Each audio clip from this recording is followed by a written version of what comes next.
And we're back. This is Last Year on the Hill on 88.3 FM Fayetteville on KXUA.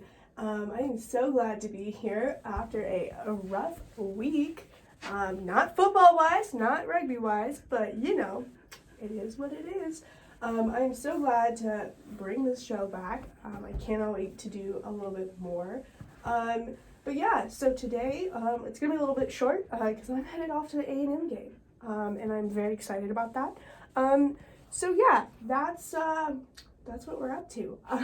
But yeah, so today's show, I'm going to recap the Georgia Southern football game a little bit. Honestly, it's just going to be complaining about how hot it is.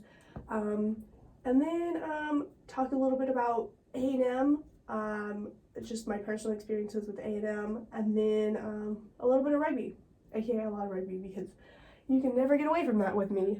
But yeah, so again, this week, the shows are, the songs are actually going to be either Texas-based or from Texas artists.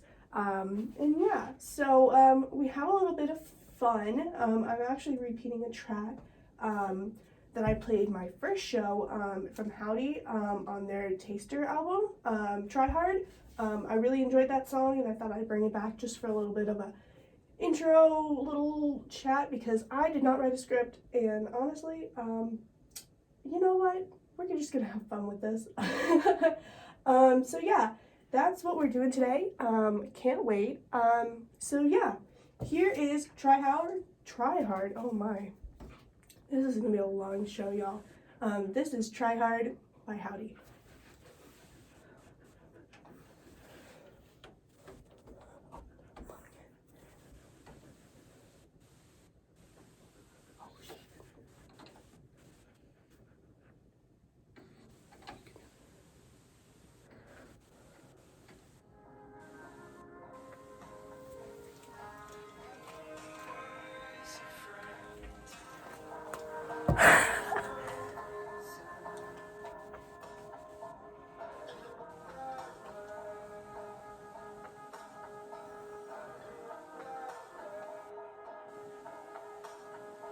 No idea how long. You have to go somewhere over here. You have to go away from the mic because you're breathing. Sit down. Sit. Just right there.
and that was Try Hard by Howdy. So yeah, this is how we're doing the show today. So Georgia Southern, wasn't that a fun game? Normally on non-SEC games, so games that I typically want to sit in the student section in, I go and sit with my parents who have season tickets, which is always fun because their season tickets are really nice, and it also guarantees me a seat. Like no one's gonna steal my seat. So yeah, so normally I go do that, but unfortunately they didn't have a seat for me this week because we had some family friends whose son actually started here this semester come sit with them, which was fun. You know, they got to experience an Arkansas football game. A little sad that I didn't get to sit with them, but honestly it kind of worked out in the long run.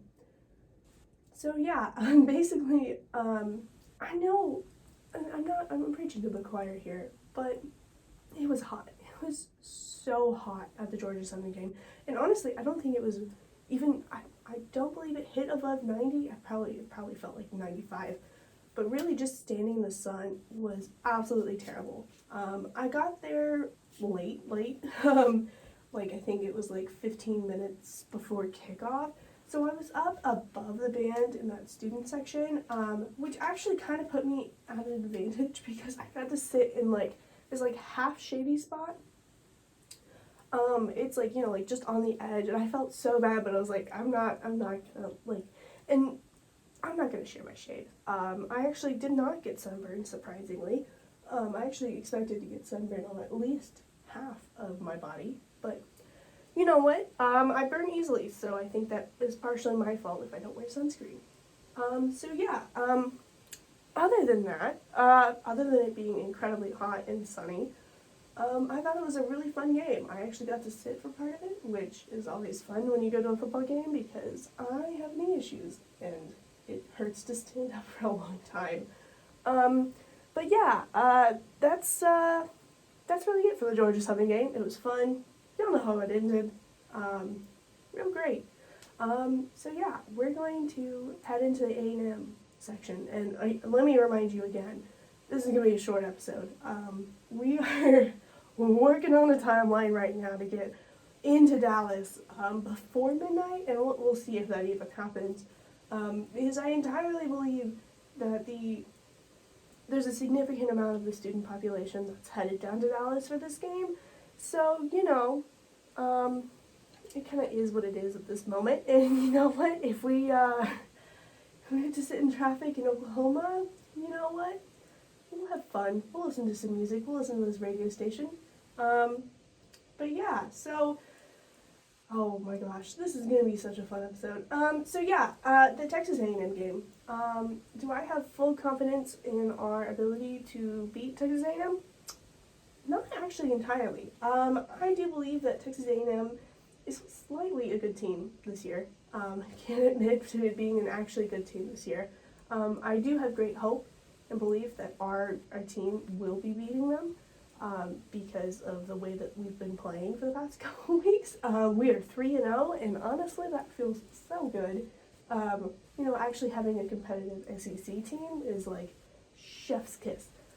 So yeah, it's going to be great. So my personal experiences with past A&M games have been, how do I explain this? Not positive in any slight. So I'm from Dallas. I'm like very close to where the Texas A&M stadium, the stadium is, where Cowboys, that stadium. Oh my gosh, it really is going to be a long day, isn't it?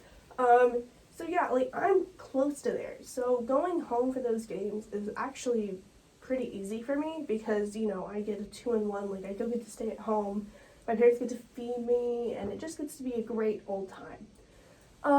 But then I always, for the past couple of years, it's a guaranteed loss for, like, when I retrospectively look at it, it's a guaranteed loss. But we actually finally have, like, some sort of hope, like, especially after the Texas game.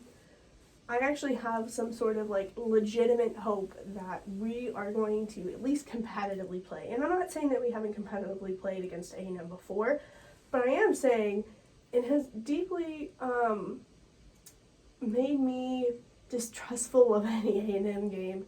And I also have some deep opinions on like playing games that are not in a home field. I cannot remember for the life of me what the Texas A&M Stadium is called, but I do deeply believe that it should be played at at Reynolds Stadium or there. Like I know, I understand, like, it's positive for me to be able to like go to like one of those stadiums and like have like that thing, but that's just I don't believe like in the SEC that's just positive for either team, because yeah, there's going to be a whole lot of fans there, but it's just not the same. Like, the energy, the vibe, I mean, like, okay, it'll be air conditioned, and I can't fault them for that.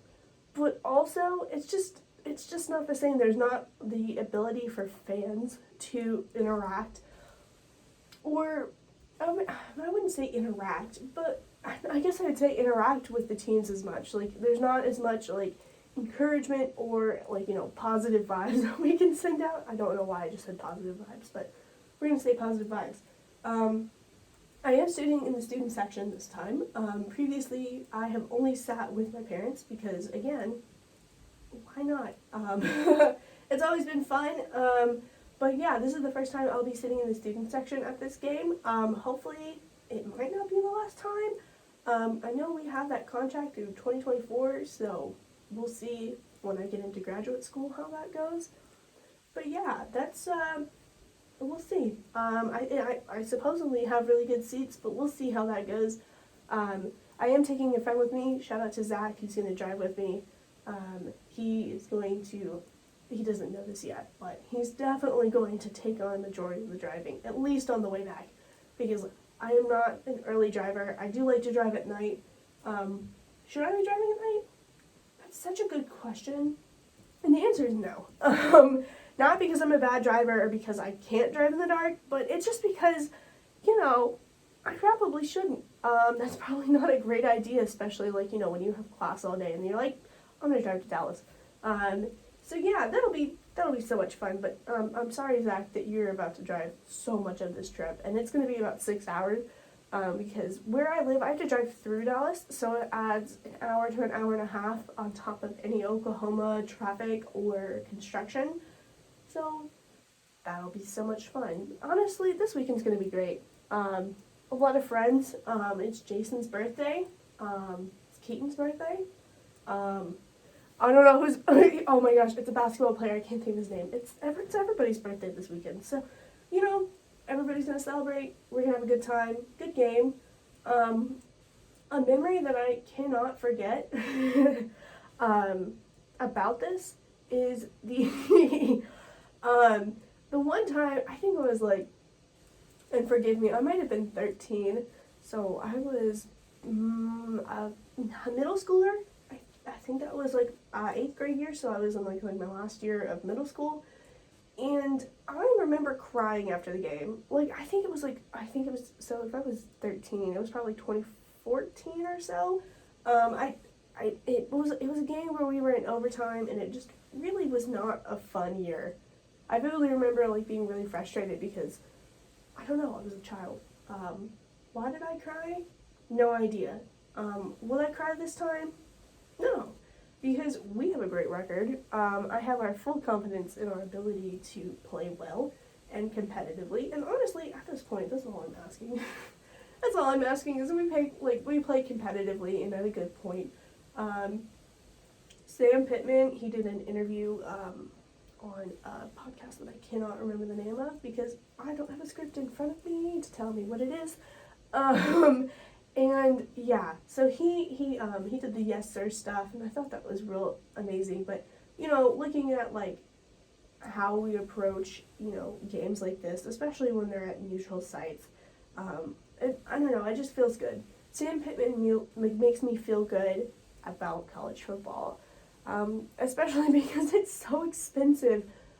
Even as a student, like if you don't have the tickets for this game were expensive, and it's like, no, even it shouldn't have been that expensive, but you know what, it is what it is. We're going tomorrow. It'll be a whole lot of fun. And yeah, so I'm gonna like be quiet for a little bit. And so the songs that I'll be playing for you, two Buddy Witten songs, and a song that I can't remember the name of because I don't have the script on me. I will, during the music break, I will go and look that up for you. They're Texas themed because, of course, they're Texas themed. But yeah, that's where we are today. Enjoy!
How long is this song?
And we are back. Okay, I figured out what songs I played. Oh, I actually couldn't figure out the order that they were playing in, because apparently, I don't know how CDs work.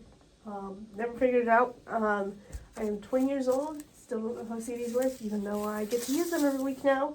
So what you just heard was Sommer Sun by Texas, a song that I actually really like, the first one that I decided to play for the show.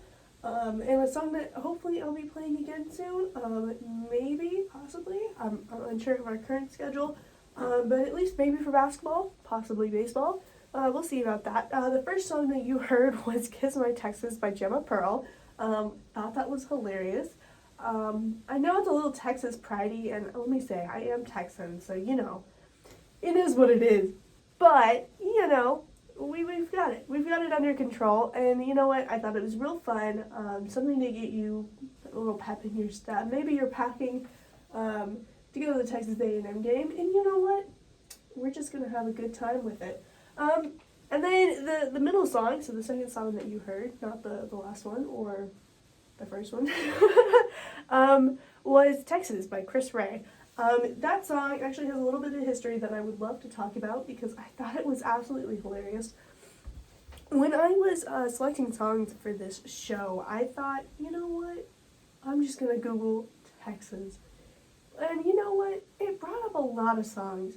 And a song that I wasn't really expecting to have like such a big impact or just make me laugh so hard reading about the history of it was Texas by Chris Rhea. I know the song was like a little weird, and you know what, fair enough, but it's literally based off a conversation that Chris had, I think with his wife, about moving to Texas, and that there's big long roads, and you know what, accurate, entirely accurate, there are big long roads. The speed limit is, it doesn't exist. I didn't say that, but you know, Texas drivers. I know a lot of you know what Texas drivers are, so you know what? We're just going to have a lot of fun with it today. So, you know what? Kiss My Texas, a fun song. Texas by Chris Rhea, a weird conversation. He was from, he's Irish? I believe he's either Irish or from England. So it was really odd to hear, like, this random guy who's, like, you know, not even from, like, the States, be like, yeah, Texas is great. I've never been there, but it sounds real cool. And it's like, you know what? Yeah, Texas is cool. But this week and the UT game, Texas is not cool. Not in my book. Not today. But after the Texas A&M game, you sure as know where I'm going to go get some honey butter biscuits. Not the honey butter chicken biscuits, but the, you know, the other ones. If you're from Texas, you understand what I mean. But, yeah, so a little rundown about the next couple shows before I get into rugby. So, you know what, if you're not into rugby, stick around. You're going to have a fun time today. So, because I'm traveling for a variety of reasons, I'm headed, so this weekend I'm going to Dallas for the A&M game. I'm headed out to Portland for a conference. Yeah, I know, a conference of all things. That next weekend I'm going to the Ole Miss game, so I'll be driving down to Mississippi, again with Zach. Shout out to Zach for coming with me. And, yeah, then that next weekend, I'm also, the weekend after the Ole Miss game, I'm coming back to Dallas for a rugby tournament. So I'm going to be very busy, and hopefully, and let me just say, this is a big old hope. Hopefully I can record a little bit, some like talk, just, you know, walk through some stuff, you know, just have a little bit of fun. But if not, please tune in 1 p.m. at on KXUA. And, you know, listen to a couple of the songs. Hopefully I can put together a full playlist of, you know, just songs of, you know, like whatever opponent we're playing. Hopefully, you know, like Mississippi songs. I know I'm not allowed to play Sweet Home Alabama. I just want to say, it was, we Googled this. It was produced it was released in July, it may have been June, July of 1974. So we are so close to being able to play that. So yeah, that'll be a lot of fun. We are 3 years away from being able to play Sweet Home Alabama, but trust me, if I could, every week. For what reason? I'm unsure. But you know what? We're just going to have a lot of fun with it. So yeah, I will be gone a little bit. Hopefully I'll have a little bit of pre-recorded stuff for y'all. If not, I will still have a lot of other content for you to listen to, especially starting at 1 p.m. You know, we'll figure that out from when we get to that point. You know what? We'll figure it out when we get there, because all good vibes, no stress. We're just having fun out here. So yeah, rugby. Rugby played again. The Fayetteville City team, so the Arkansas men's team, played the Griffins this weekend, last Friday. Again, same place, same time. They did get beat again, RIP. But you know what?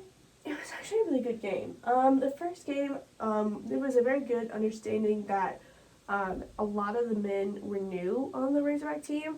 And you know what? That's how we are on the women's team. So you know what? It's a learning experience. It's a great time. I was not expecting the turnaround that I saw. So Arkansas held the Griffins 2 scores to absolutely nothing for the first half. So that first half is 40 minutes long. So they held the Griffins 14-0 for the entire 40 minutes. And honestly, I think that's really cool. As someone who doesn't typically play full 80-minute matches, I typically play tournament style. That's just because of COVID. That's basically it. You know, COVID kind of put a wrench in things. So I've really been able to play in tournament style, which means I'm only playing, you know, 20, 30-minute matches at most. But I'm also playing more than 1 match a day. But for an 80-minute match, holding them 14-0 is absolutely cool. I thought I saw a lot of improvement with rucks, lineouts, and scrums. Those 3 words I know are very foreign to a lot of people, but if you know what I mean, you know what I mean. And I'm actually going to give you a little bit of an explanation. So when someone in rugby gets tackled, we form what's called a ruck. So 2 people go down, someone has the ball. A ruck forms over this tackle in the ability to either keep possession of the ball or, you know, gain possession of the ball. So you can go through, it's really complicated, and honestly, I should just post a diagram of how to do it, you know, all these videos and stuff, because I will be using these terms continuously throughout my show. So basically a ruck, you know, just trying to keep possession. They did very well on that. I thought they basically won a lot of the lineouts and a lot of scrums. So lineouts are whenever the ball goes out of bounds, and it is used tactically in some cases. And I don't know, because I don't know their coaching or what was exactly happening. It is used to like reset, and also used as a way to attempt to, you know, like have like just more space, because at some points rugby gets all clumped up and it kind of looks like a football game, and that's not fun. And the ball just kind of gets stuck in one place. But this is also a way to get the ball moving again. It's real fun because rugby doesn't stop. There's no timeouts. I mean, we saw some gnarly injuries. I can't remember his name, but he got a cleat to the face, and his face was real swollen. That was real fun to see. Yeah, so basically, that's how lineout goes. You just throw it down the middle, and you know what? Whoever gets it, you know? And so they won a lot of those, so they got to gain possession or keep possession of the ball, which is really important, obviously, for, you know, making sure they don't score, the other team doesn't score. And yeah, scrums, on the other hand, very similar, except for it's like the most iconic, I say the most iconic thing about rugby, in just my opinion, especially in the States. So it is like the head-to-head, not combat, I wouldn't say it's a combat situation, but it's head-to-head. You are fighting for possession of the ball. There are, depending on how many players on the field, there are 15, 10, or 7 players, depending on the game. But it could be up to 7 players in a scrum on each side. So there's 14 people pushing, well, I would say pushing. Pushing is the best way to describe it for new people. With all of their might to overtake the other team and gain possession of the ball again. Because again, it's when a penalty happens and it is up for the ball to be repossessed, if so. So yeah, they actually ended up winning a whole lot of scrums, which I thought was really cool, especially after seeing how they got ran over last week, 2 weeks before. So seeing that improvement was really cool, and also it gave me a lot of ideas on, like, you know, how our team should do. So, you know, it's just a great weekend.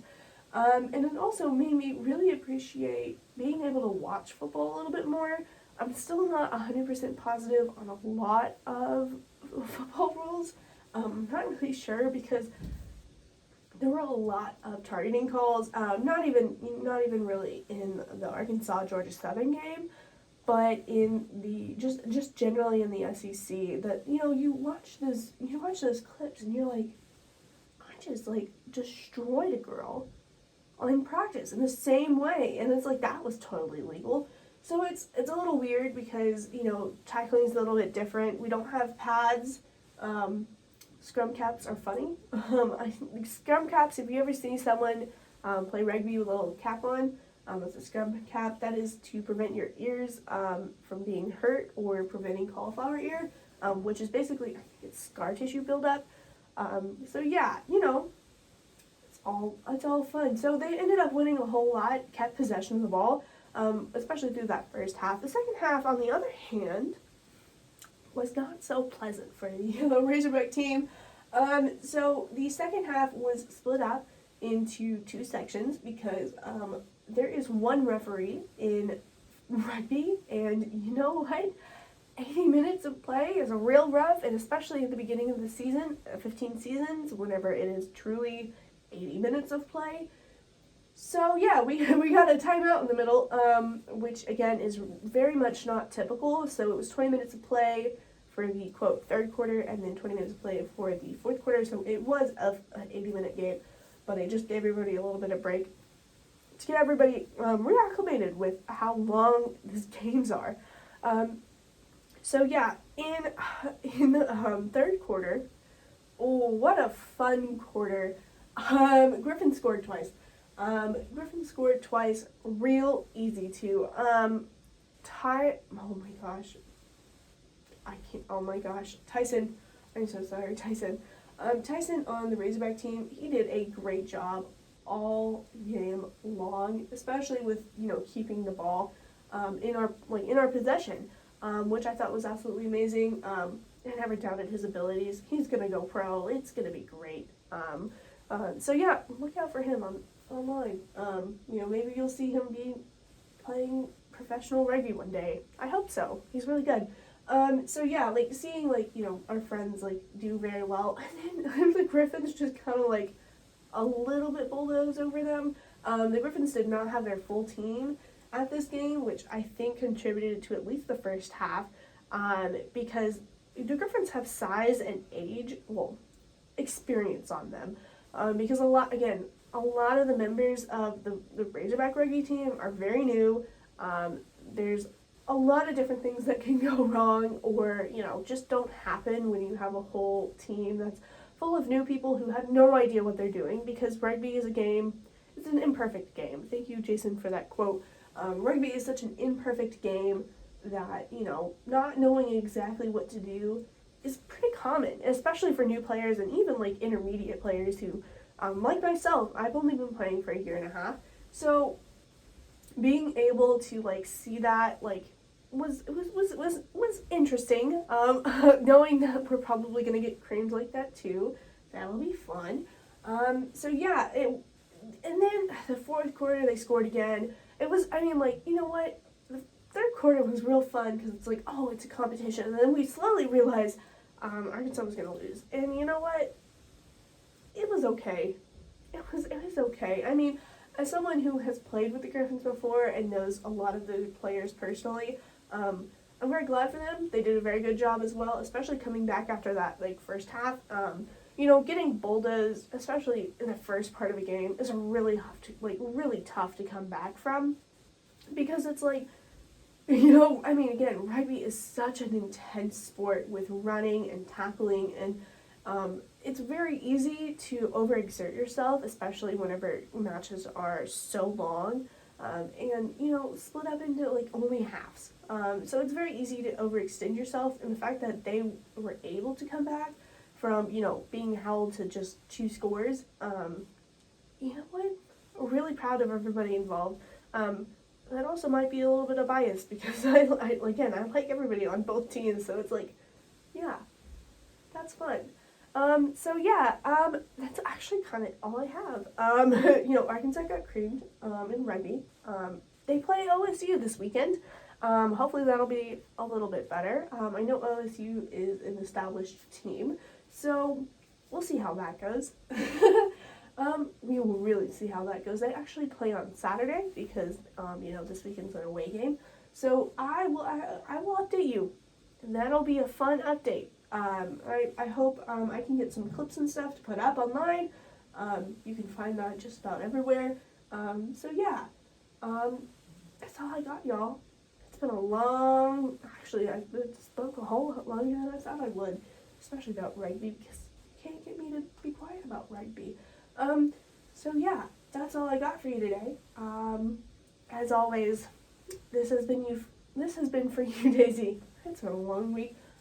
This is Last Year on the Hill on KXUA 88.3 FM Fayetteville. I hope you'll have a great weekend.